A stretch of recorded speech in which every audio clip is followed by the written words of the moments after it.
All right, we're back with another one. Jesus. Remember to use code Bigfry when you buy gamer subs, by the way. All right, this was posted in my Discord. We're making a large scale FPS game, and apparently it's called Red Horizon. I don't even know what this is. Posted in the Discord. We're watching it. Hi everyone and welcome to the first devlog of Red Horizon. Okay. So if you read the title of this video, you know what this is about. But before we get into the details of this project, I really don't. There are some important things we need to talk about that are the reason why we started this project in the first place. Okay. Why we started. All right, I'm loving Looking the at graphics. The gaming industry today, it's obvious things are not in the same place they were when we had the classics 10 to 20 years ago. All right, this guy sounds a little younger, which you know, not the worst thing. We gotta see. When you wake up in the morning and you don't have like that game that you want to play. Yeah. Like you're rushing to get down your breakfast so that you could hop on. Yeah. They're not made by the same types of people or with anywhere near the same level of passion. That is true. That is true for about, I would say, 80% realistically. Maybe a little less. Maybe 70% of the industry is, I think, in shambles. Man, dude, I remember the first like midnight release. I remember the midnight release for Modern Warfare 2. I live in a very small town, so it was very rare that they did midnight releases for shit. But with Modern Warfare 2, we showed up at it was like 6 at night, and we asked them if they were going to be open, you know, to the midnight launch. And they said yes. So we got in line. I was the first person in line for Modern Warfare 2. I remember it brought so many people because we started texting everybody like, hey, Modern Warfare 2, they're actually doing a midnight launch. There was like probably, I think at that point, at the end of the night, there's probably about 200 people there. I remember our yearbook came by, like the people who worked on the yearbook, they were taking pictures. Like it was like for a small town, it was like a crazy event. I'll never forget that. Got the night vision goggles. Point, yeah. It's obvious what's driving this shift. Yeah. Money. And I'm sure many of you who follow the industry know what I'm talking about. Money. But it's become unbearable.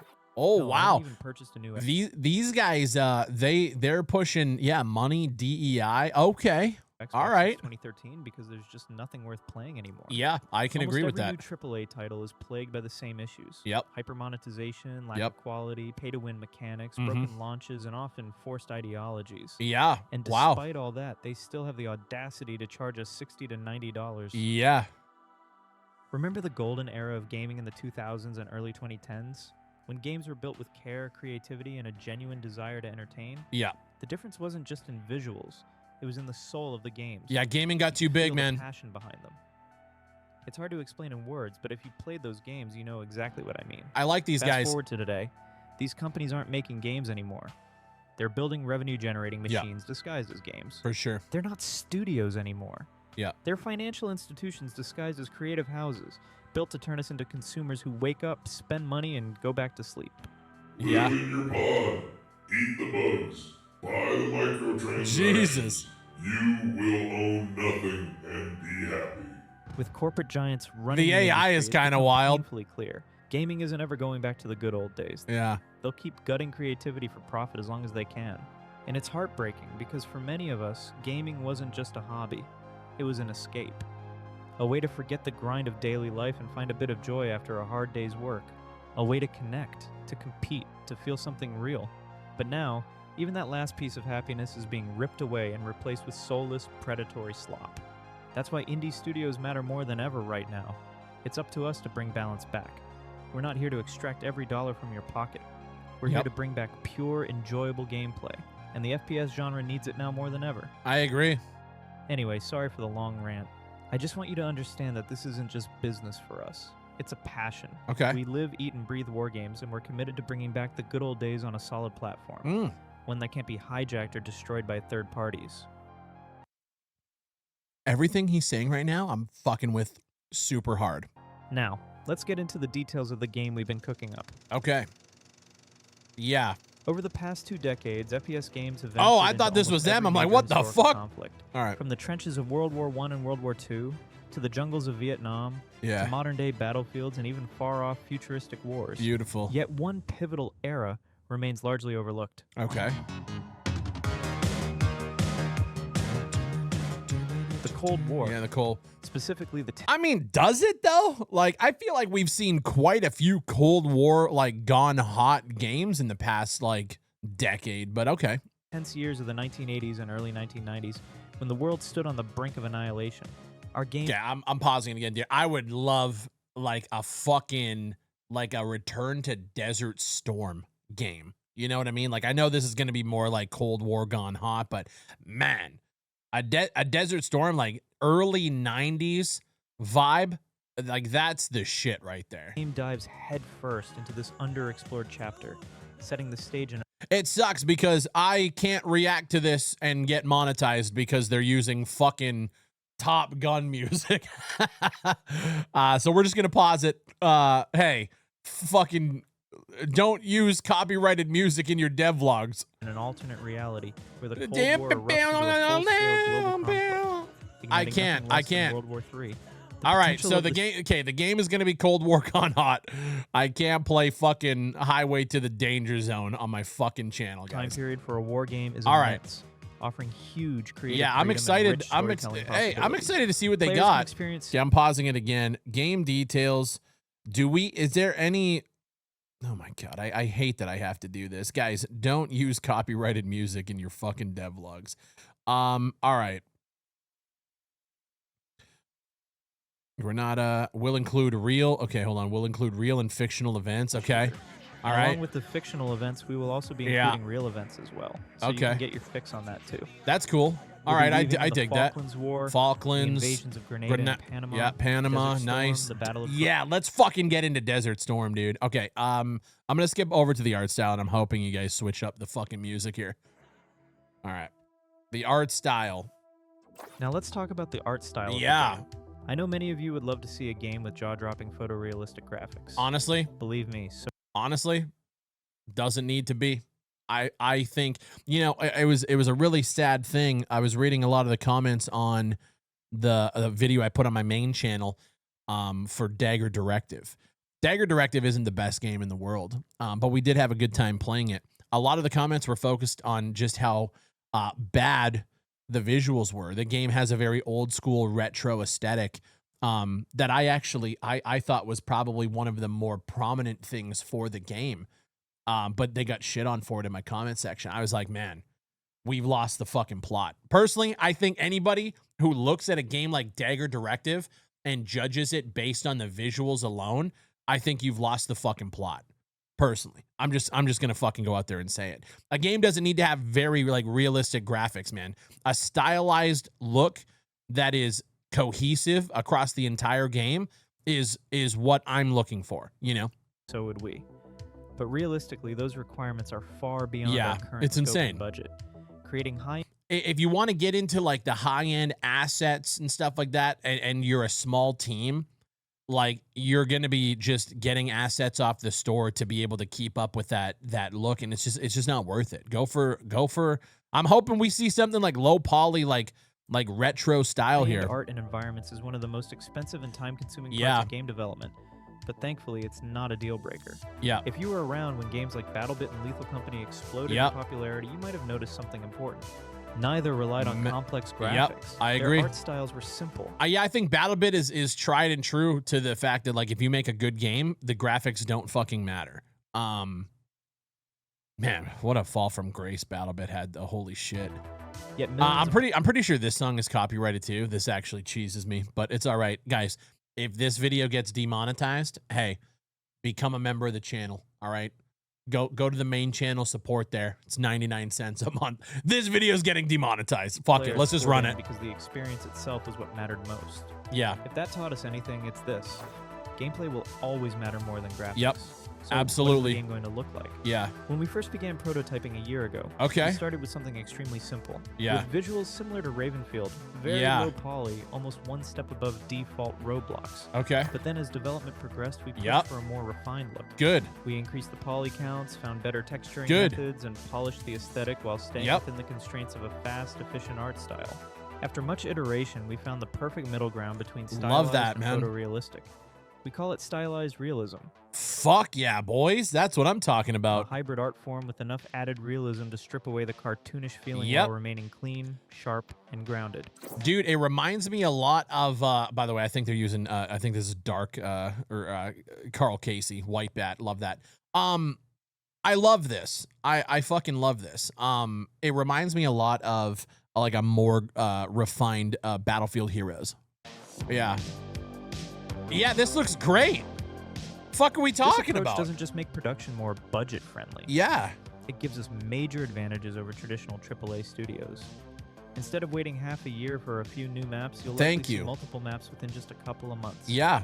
This is one of our biggest strengths. Well We can done. keep the world expanding without forcing players to wait between long, grueling Yep. development cycles. And the And it weapons, allows us to put more. and you know what? The weapons look very detailed in that style. Like that's you guys are fucking nailing it.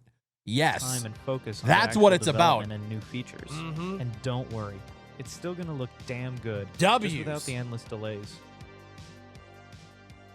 All right, now let's talk about gameplay. Yep. The multiplayer experience.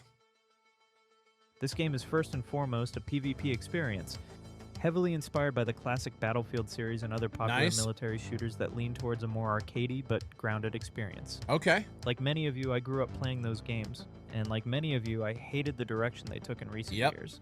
Somewhere along the way, they lost what made large-scale combat great. We're aiming to fix that. Push it Okay. even further with some of our own ideas. We'll have large-scale battles with our own unique twists. I'll save the full breakdown of game modes for another video because there's a lot to cover. For now, here's the basics. The maps are built for 72 players total. Okay. That's 36 versus 36. Nice. A squad system is also in place, consisting of 6 players each. When it comes to soldiers, we're Okay. keeping it grounded. No hero characters, no goofy operators, no rainbow samurai e-girls charging through the battlefield, Yep. and definitely no silly neon-colored weapon skins. Now here's what I'm gonna say. This might be a controversial take. In today's day and age, I understand how expensive game development is. I understand how expensive servers are to run. So we might get into that in a little bit. You need, it's good to say, like, you don't want the anime skins, you want to keep it grounded, blah, blah, blah. You need to have a pipeline for monetization. As much as gamers don't want to talk about it, creating a game now in the multiplayer space, everybody, they expect like a live service title where you're coming up with new maps, new game modes, new weapons. So you need to be able to monetize something. As much as gamers don't want to admit or say that, you need to, as a development team, focus on obviously making a great game, but you also need to figure out how you can keep the fucking lights on to continue making a great game. So I'm curious. I want to know what their thoughts are on that moving forward, because money has to come from somewhere. The idea that you can, let's say, throw a $15, $20 price tag on a live service multiplayer game, and that's going to sustain you for years to come, it's not realistic unless you blow the fuck up, right? You're a soldier, a grunt, boots on the ground, rifle in hand. This looks great. That's the stance we're taking. Yeah. And it's not up for debate. Cool. I like that. I like that they When have, it comes to like, classes and weapons, that's it. This there looks are awesome. 6 playable Wow. soldier classes, each with defined roles. Nice. And there are 7 weapon categories, 3 of which are universal, which means they'll be available to all classes. Oh. Ooh, that's interesting. Yeah, the big controversy right now with the new Battlefield title is they're leaving all weapons open to every fucking class, and everybody's pissed off about it. This is interesting. So they're kind of, it's kind of like a little hybrid The soldier system. classes will consist of rifleman, engineer, support, recon, medic, and anti-mech. Cool. In addition to standard soldiers, each team will have access to a limited number of special forces slots. Nice. Think Green Berets Halo jumping into combat, Navy SEALs deploying from boats, or Delta Force operators arriving via That's little actually birds. sick. Special Forces troops have preset loadouts and no customization, but they come with enhanced abilities and Interesting. perks and weapons over regular infantry. Okay. These roles are limited per team and will usually be awarded to the squad with the most points. Dude, I want to When play it comes this. to player factions, our goal is to represent every major force that would realistically take part in this fictional global conflict, Cool. along with a few original groups to add fresh dynamics to the battlefield. We'll begin with the core superpowers, the United States and the Soviet Union. then gradually expand to include the full range of NATO and Warsaw Pact nations. Beyond that, we're also diving into non-aligned powers and regional actors. Countries like North and South Korea, China, Nice. South American nations, various African factions, That's and cool. other key players across Asia and the Middle East. Each faction will bring its own identity, tactics, and technology to the fight, helping build a truly global war experience. We also plan to feature a full spectrum of military vehicles, spanning land, air, and sea. Each category will include multiple class types, from light scout vehicles and transport trucks to main battle tanks, IFVs, attack helicopters, Hey, this fighter looks jets, good. naval vessels, and more. Our goal is to deliver Okay. a combined arms experience where every vehicle plays a distinct role in the fight, whether you're storming a beachhead, patrolling the skies, or holding the line with armored support. And of course, destruction will be a core part of the gameplay, ranging from micro Ooh. destruction like walls, windows, and cover being blown apart, to macro-level destruction where entire buildings collapse or key structures are leveled, in some cases dynamically altering the layout of the battlefield. Damn. Before we wrap up, I want to leave... Okay, I'm going to say this. Monetization now, like, okay. The server power that's going to be required to make this game a reality, like, again, small team, I don't really know. We're going to look into who these guys are. There needs to be something. I'm really, like, we can talk all day about, you know, the way that the industry is going, monetization, skins, all that stuff. There needs to be a solid business plan behind this before I even consider this becoming a reality, you know? So leave you with the bigger picture and the full vision behind this project. The first installment focuses on a Cold War gone hot. it's But cool. we're not stopping there. Okay. One of the biggest reasons we chose this particular art style is because it frees us from the endless cycle of graphical arms races that dominate the industry. Yeah. You see it all the time. Studios release new games year after year, chasing the latest graphical trends. Yeah. And in the process, the older titles that players once loved get Yep. left behind, outdated, and abandoned. Yep. Remastering those old games becomes too expensive, too time-consuming, Yep. and too disconnected from the They newer get experiences. We're it. doing it differently. Yeah. By building with a timeless art style, we're creating a foundation that's designed to last. Yeah, they get it. Won't age out of relevance, and it gives us the flexibility to update, remaster, and expand our games without sacrificing cohesion or draining massive resources. Yep. Everything stays connected aesthetically and mechanically, and because of that, we can dream bigger. Our vision isn't just to cover the Cold War. We aim to create a comprehensive military wargaming platform, a universe that spans multiple historical all right. eras. Imagine launching the game and opening a menu that lets you deploy into the Cold War, modern conflicts, World War II, World War I, the Korean... This is cool. I really, like, for me, I would want you to, like, really remain focused. You know, I find when you have studios that do this, it's kind of like, you know, you're kind of going wide, but it's very, like, shallow. So I would hope that they have a solid plan to be able to do this as well. Korean Cool. War, Vietnam, and even earlier periods involving muskets, swords, and bows. I don't give a Each shit era about will that, have but its own uniquely crafted experience, true to the time it represents. okay. Each expansion will feel meaningful, immersive, and connected, like a single growing world of military warfare. That's the mission. Okay. A dynamic, evolving platform where players can experience the full scope of warfare across history, all under one roof. Interesting. Beyond just historical expansion, we also want to give players creative freedom. At some point, we plan This is sounding a lot like Operation Harsh Doorstop, if I can be honest. Because he's about to talk about modding. This is sounding a lot like Operation Harsh Doorstop. And if I can be honest, I think that game, from a content and gamer and player retention standpoint, was fucking abysmal. So what I hope to see is a lot of content from you guys up front that will keep the players, that will then turn the modding scene into, okay, well, there's actually players to consume this content, right? That's what you got to focus on first. I hope they don't go too wide too fast. to implement an in-game editor where you can create your own custom maps and script your own missions, build your own battlefields, set up scenarios, write your own rules, and then publish them for others to play. That's We'll cool. have a dedicated custom games browser where players can explore new maps, missions, and full experiences built by the community, whether made with our editor or fully modded. Yeah, I The goal is to dig that. open up the Don't get me sandbox wrong. and let creativity thrive. Another feature we're passionate about is bringing back a true theater mode. A Cool. full replay system that lets you Nice. capture battles, make cinematics, or I even love build that. those screenplays just like players used to back in the day. Bro, I'm just saying, this is going to be fucking expensive. This is going to be that's where I'm fucking gonna end this expensive, first bro. devlog. Now, some of these features are obviously further down the road, For sure. but I wanted to lay it all out. The goal here was to give you a big picture perspective on what Yeah. we're building and why we're building it this way. In the next devlogs, we'll dive deeper, breaking down each part of the game in more detail, Good. category by category. Shit, man. If you want to get I'm involved interested. and stay closer to the project, make sure to join our Discord where we discuss ideas, There it feedback, is. and future plans in real time. There it Be is. sure to drop any feedback or questions you have about the project in the comments. Thanks for being here, and I'll see you in the next one. Bro, a lot of things they said are right up my alley. Like I said, the big picture for me, I hope it's not too big for again, I don't know how big their team is.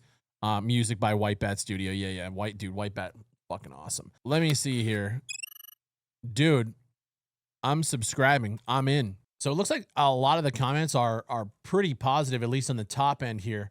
And then we start seeing like this one here. That's a ton of AI imagery and voices, fishy and scammy. I liked it because of the AI imagery. I don't know if it's a scam as much as like I don't know. It's a little weird. The DEI whining is the cherry on top. So it seems like there's a lot of positivity. There are some I guess you'd say like detractors, people who aren't feeling it. Interesting, but looks a little bit fishy. The AI images and voices scream scam. Yeah, I think when it comes to the AI usage, you guys should avoid that when you're also talking about problems in the industry, right? I've played with the AI stuff before. I've made thumbnails and stuff in the past, and it's cool tech.